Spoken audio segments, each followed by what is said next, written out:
코로나19로 인해 가장 큰 타격을 받은 산업 분야 중 하나가 바로 항공업인데요. 백신 접종이 시작되면서 좀 살아날 조짐을 보이는가 싶었지만 예상치 못했던 델타 변이의 확산은 또다시 항공업계를 시름에 빠지게 만들고 있습니다. 이번 주 산업뉴스인에서는 서울경제 조양준 기자와 함께 현재 항공업계의 현 상황에 대해 자세히 짚어보도록 하겠습니다.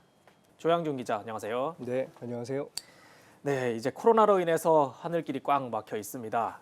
불보듯 뻔한 상황인 것 같긴 하지만 지금 현재 이 항공업계 이 운송 현황에 대해서 좀 알려주시죠. 일단 국내선은 코로나 이전 수준으로 회복한 모양새입니다. 이 국토교통부에 따르면 지난 7월 국내선 운항 편수는 19,380편, 여객수는 294만 명가량이었습니다. 이 코로나 발생 전인 2019년 7월 국내선 운항 편수가 16,000여 편, 여객은 278만 명이었던 것에 비해서 오히려 숫자가 늘었죠. 이 화물 운송량의 경우에도 지난 7월 16,900여 톤으로 2년 전 2만 톤에 미치지는 못하지만 그래도 많이 따라잡았습니다. 이 문제는 국제선입니다. 지난 7월 국제선 운항 편수는 11,000편이 조금 넘는데 이는 2년 전보다 무려 4분의 1 토막 수준입니다. 이 국제선 여객 수도 2년 전에는 800만 명을 넘었던 것이 올해 7월에는 29만 명에 그쳤습니다. 이 화물만 올해 7월 29만여 톤으로 2년 전 33만여 톤과 비슷하게 유지됐습니다. 이 한창 휴가철인 7월 상황이 이 정도라면 다른 때는 뭐 말할 필요도 없겠죠.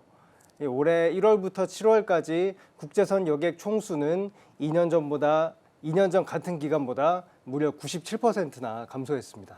이제 국내에서는 어느 정도 회복을 했고 이제 국제선이 문제인 것 같은데요. 뭐 코로나 전염 막기 위해서 입국 금지 조치가 다 내려졌기 때문에 어쩌면 좀 당연한 걸로 보입니다.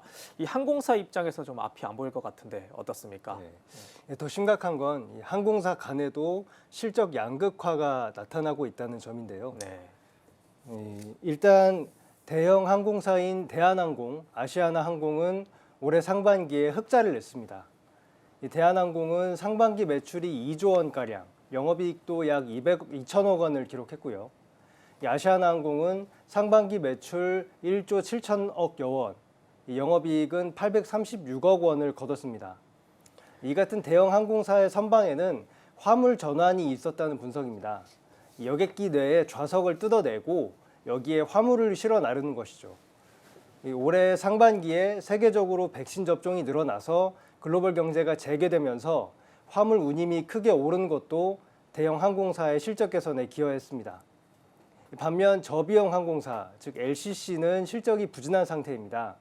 제주항공과 진에어, 티웨이항공, 에어부산 모두 올해 상반기에 천억 원 안팎의 영업 손실을 봤습니다.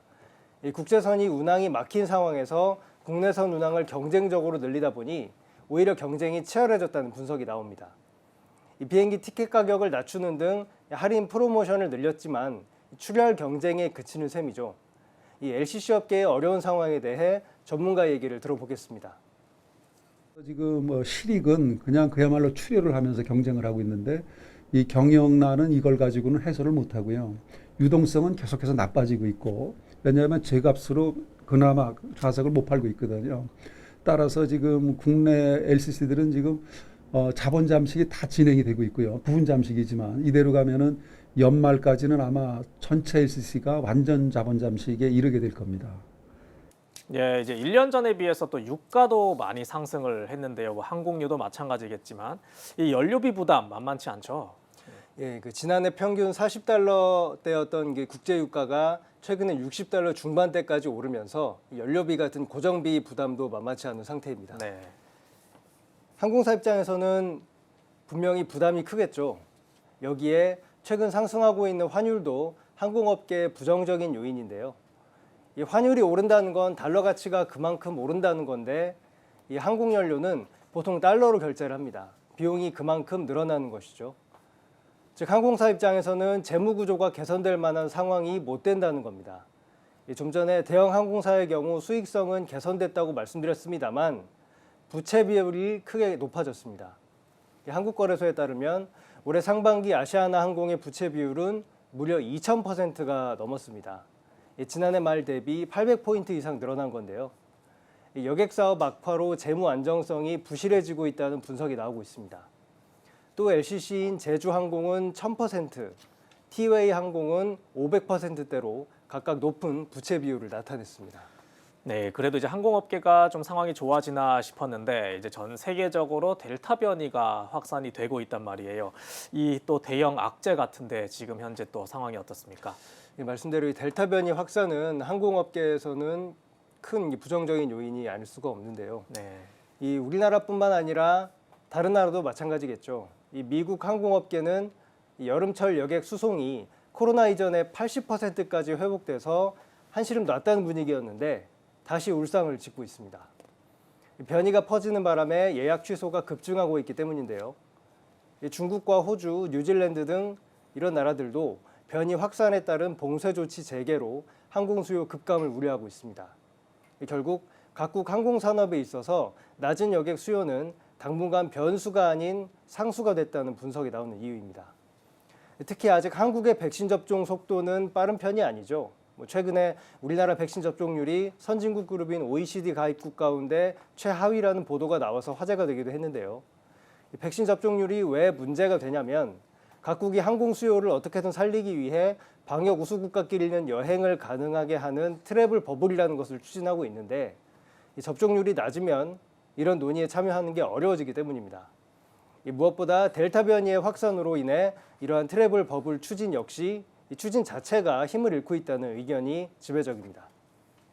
금년 성수기 앞두고서 우리 정부도 그 방역이 우수한 나라끼리 일단 좀 항공을 열자 해서 이제 트래블 버블을 추진하기로 그렇게 방향을 정했는데 코로나가 재확산되면서 항공업계는 아주 바짝 긴장하고 있죠. 사실상 트래블 버블이라고 하는 것은 지금 같은 이런 재확산 시기에는 무리입니다. 그래서 우리가 설사 좋아진다고 해도 상대국이 있기 때문에 전 세계적으로 코로나가 지금 재확산되는 시기이기 때문에 이건 좀 지켜봐야 되겠습니다. 네, 이렇게 항공사들의 상황이 어렵게 되면은 뭐 당연히 구조조정 얘기도 나올 것 같은데요. 실제로 지난해부터 추진되고 있는 이제 대한항공과 아시아나항공 간의 빅딜 지금 진행 상황이 어떤가요? 코로나 팬데믹 탓에 한국 산업이 이제 직격탄을 맞게 되자 각국이 금융 지원을 서둘러 나섰고 또 구조조정 바람도 일부 불었었죠. 네. 지난해 말 발표된 대한항공, 아시아나항공의 이른바 빅딜도 그 연장선에서 나온 것인데요. 결론부터 말씀드리면 양사 간 M&A는 현재 답보 상태입니다. 현재 공정거래위원회가 기업결합 심사를 벌이고 있습니다만 속도가 빠른 편은 아닙니다. 물론 공정위 심사라는 것이 길게는 해를 넘기기도 하는 경우도 있겠습니다만 현재 항공업계는 당국이 독과점 우려에 이 빅딜에 부정적인 것 아니냐 이런 예상을 내놓기도 하는데요. 실제 대한항공이 아시아나항공을 인수한다면 우리나라에는 대형 항공사가 한 개만 남게 되는 만큼 대한항공이 독점적 지위를 행사할 수 있다. 따라서 소비자 피해가 염려된다. 이런 목소리가 나오는 것도 사실이죠. 일단 정부 내부에서는 치열하게 고민을 할 것 같은데 추이를 좀 지켜봐야겠습니다. 네, 이 두 항공사의 M&A가 예정대로 좀 성사될 수 있을지가 우선은 관건인 듯 싶네요. 예, 그리고 또 항공산업이 하루하루 이제 생존 투쟁을 하고 있는데 이 전 세계 하늘길이 좀 열리기를 기다리면서 또 그때그때 상황에 맞는 대책이 또 필요해 보일 듯합니다. 조양준 기자 수고하셨습니다. 예, 감사합니다.